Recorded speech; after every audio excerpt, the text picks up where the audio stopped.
When the Second World War ended in May 1945, thousands of German officers and their collaborators knew they had to run. The question wasn't if they should escape the trials and judgment awaiting them, but where they could possibly go. And for so many, the answer was a country 7,000 miles across the Atlantic, Argentina. But why Argentina? What made this South American nation the perfect hiding place? The story is more complex than you might think. Here's the first thing to understand. When the war ended, the support network for the regime didn't just vanish. Sympathizers and collaborators were still in positions of power all over Europe. Spain, under Franco, was officially neutral but secretly friendly, becoming a crucial stepping stone for fugitives. Even Switzerland, despite its neutrality, had influential leaders willing to help, and perhaps most surprisingly, elements within the Catholic Church, driven by a mix of anti-communist sentiment and misguided mercy, used their vast international network to provide false documents and safe passage. This underground railway gave fleeing war criminals a narrow but real window of opportunity. Across the ocean, Argentine President Juan Domingo Perón wasn't just passively accepting these men, he was actively recruiting them. Perón was a genuine admirer of the German government's structure. He sent his own agents to Europe with a clear mission: establish escape routes or radalines, and bring these fugitives to Buenos Aires. This was a systematic, government-sponsored operation. But why would he do this? First, there were deep cultural connections. Argentina had seen massive waves of immigration from Italy and Germany. By the 1940s, most Argentines had Spanish, Italian, or German roots, creating a natural sympathy for the Axis powers.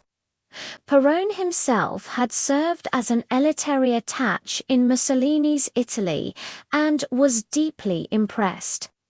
While Argentina did declare war on the Axis in March 1945, it was a last-minute diplomatic move. Behind the scenes, the escape operations continued. Let's not forget the money.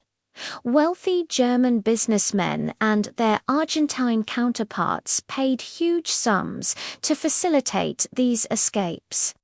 For many officials involved, the financial incentive was a powerful motivator, but Perón's most calculated reason looked to the future.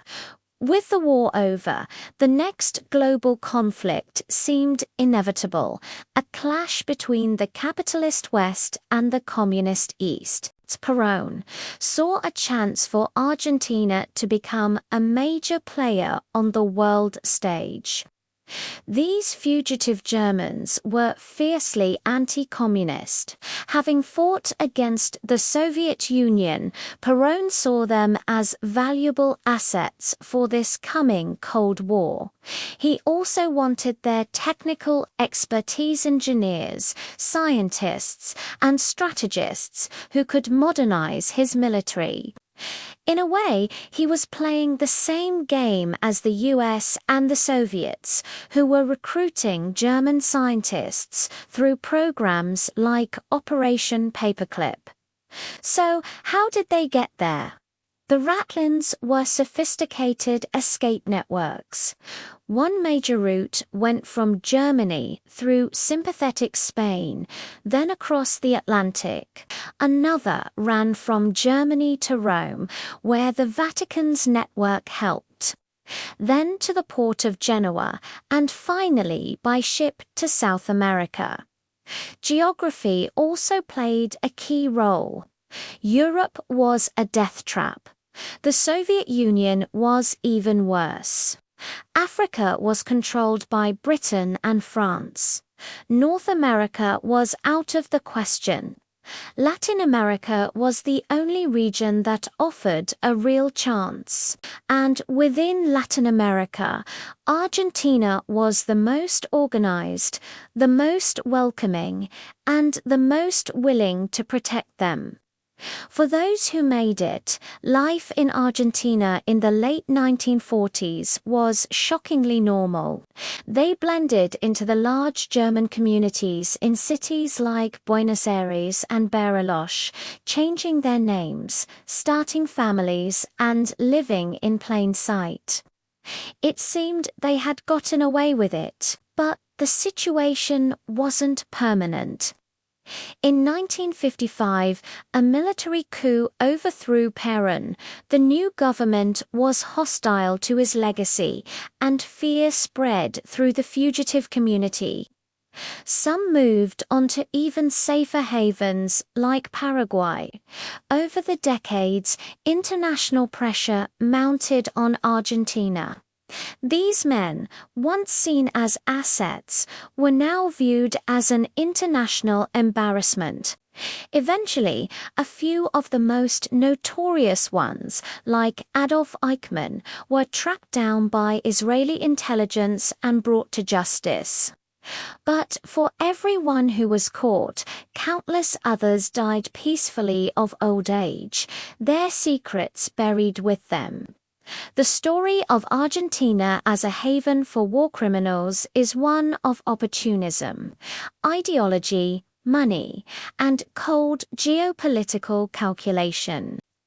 It's a dark chapter that reminds us how, with the right combination of circumstances, even the most heinous crimes can go unpunished. Thank you so much for watching. If you found this story fascinating, please hit that like button and subscribe for more deep dives into history. See you next time.